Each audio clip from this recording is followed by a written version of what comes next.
Playing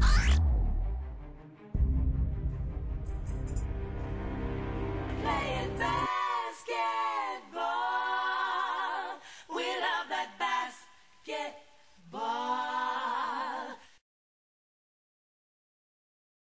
Basketball.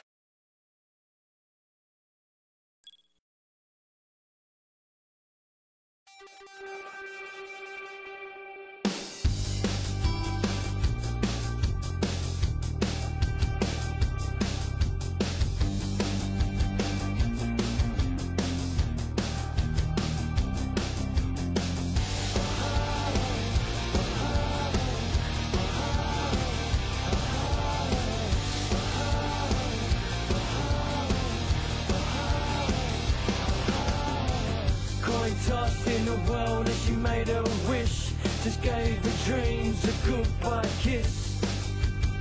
And she waits and she hopes, but never had a cash, cash, money, money. Hear the voices that go wishing, crash test, dummy, dummy, lacking heart and wisdom missing. Get your penny back, get a spine on your back, disappear, kick your feet, come down, have a. And they wish we made. Anyway we go, any broken day, it's a lonely road. Anyway we. Welcome to the NBA here on 2K Sports. It's the NBA served to you weekend style. It's going to be Dwayne Wade and the Miami Heat up against Dwayne Wade and the Miami Heat. And that wraps up things here in the studio. I'll see you again for the HP Halftime Report. Now, here's Kevin Harlan and the rest of the 2K broadcasting crew. And 2K Sports welcomes you to the NBA with Steve Kerr and Clark Kellogg. This is Kevin Harlan. We're glad you're aboard. We'll see the Miami Heat defending home turf in the Eastern Conference. So here's Miami's starting group. LeBron and Bosh are the 3 and the 4. Chalmers and Wade are the 1 and the 2. And it's Anthony in at the center, filling out the middle. And for Miami, Wade and LeBron are the wingmen. Chris Bosh is out there with Joel Anthony. And it's Chalmers in at the 1 spot. You know, it's hard to not know that the Southeast is going to be tough with Miami's rise. And it clearly was. I mean, it just wasn't too hard for them.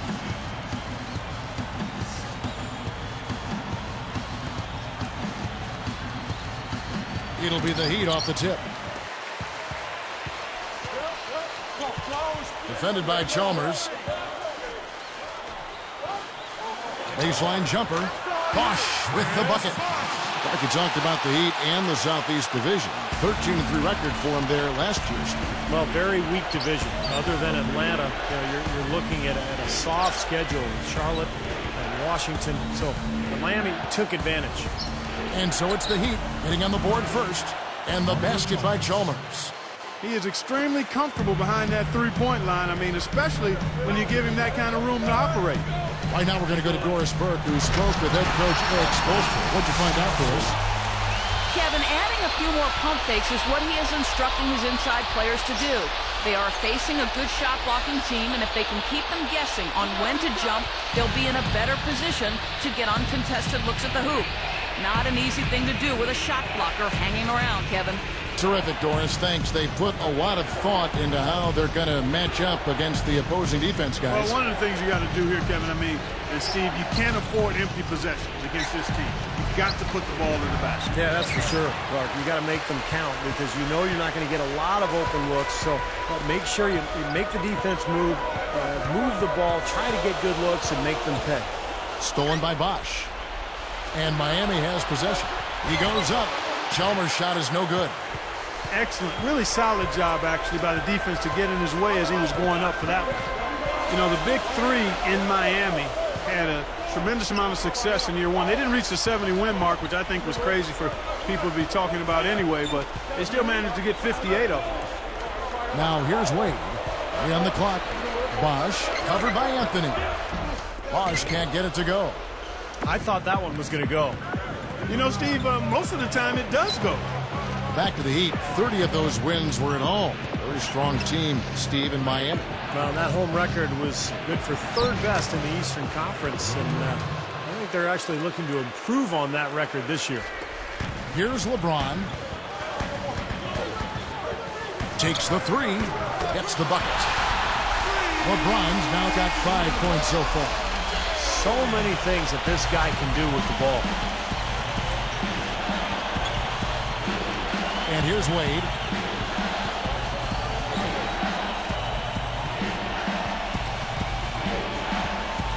Wade is covering. Uses the glass to finish the layup. It's all knotted up. And you look back at LeBron's arrival in Miami and how it affected Dwayne Wade. Well, his shooting and scoring went down a little bit, but you would expect that with so many weapons offensively. I thought Wade was very efficient and really sacrificed his game. Now, you can't give him any space out there. And stolen by Chalmers. LeBron outside. And that comes off the assist by Mario Chalmers. 8 points for LeBron. We talk about sacrificing his game. It was something that Wade had to do, as well as LeBron and Bosh when they all came together in Miami. I think it's a major adjustment for all three, maybe more so for Wade and Bosh than LeBron. I think LeBron is comfortable being a facilitator. As a matter of fact, I think he likes that most about playing basketball. Really? That's what I seem to see him get the most enjoyment out of. Passing the ball, setting other people up. And his brilliant talent dictates that he has to do more in order for his teams to win. So I think for Bosh, who had been a prominent focal point of the offense for Toronto, and for Wade, who's been unbelievable throughout his career, they probably had to make a bit more of an adjustment than even LeBron did. You know what's interesting about LeBron with his size and the power he puts in back of every pass, those cross-court passes look effortless, but you need a strong throw to get it over there and on the money. Yeah, that's his greatest attribute to me, other than his ungodly athleticism and speed. His passing ability is really special. The first one falls. If there was ever any question as to the value of LeBron, last season displayed it. Not so much in what he brought to the Heat, but the void and the gaping hole he left in Cleveland. Back to that point, Clark, about LeBron and leaving Cleveland. Yeah, they went from one of the top elite teams in the East and the entire NBA to the cellar with his departure. Steve, that is that's a tough ride on the elevator from the top floor down to the basement. Boy, that was tough. I mean, talk about leaving a void. The two-time MVP leaves, walks away, and you get nothing back for him. I mean, you got a feel for Cleveland, and now it's about rebuilding their team going into the future. Another open look, hits bottom from outside. Yeah, and that's 3 of their last 5 makes from beyond the arc. And Miami calls their first time out of the game. I think anything less than the title would have to be viewed as a bit of a letdown for the Heat in last year's playoffs. Even when they entered the postseason as the number 2 seed in the East, their eyes were always set on winning it all.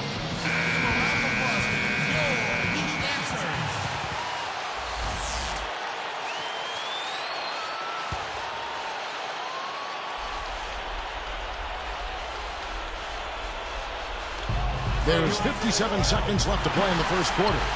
Great defensive work right there. The quick hands lead to the... And LeBron moves it down hard. Well, we've got a second. Let's check out the Spike Slam Cam. Boy, he got enough hang time there to put a little something extra on that one. 2 scoops of ice cream after that. Well, that's a play it's going to be remembered from this game, that's for sure. I think it was more like a banana split, Clark.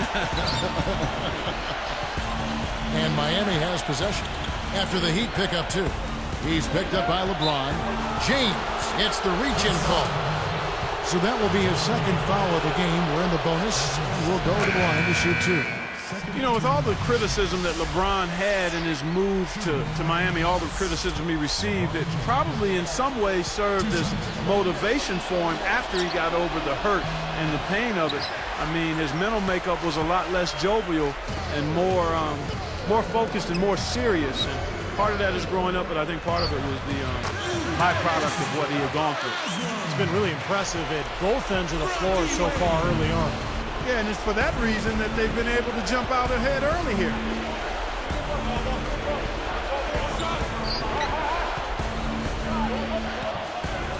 Puts up the baby hook, and the shot is good. LeBron's now got 6.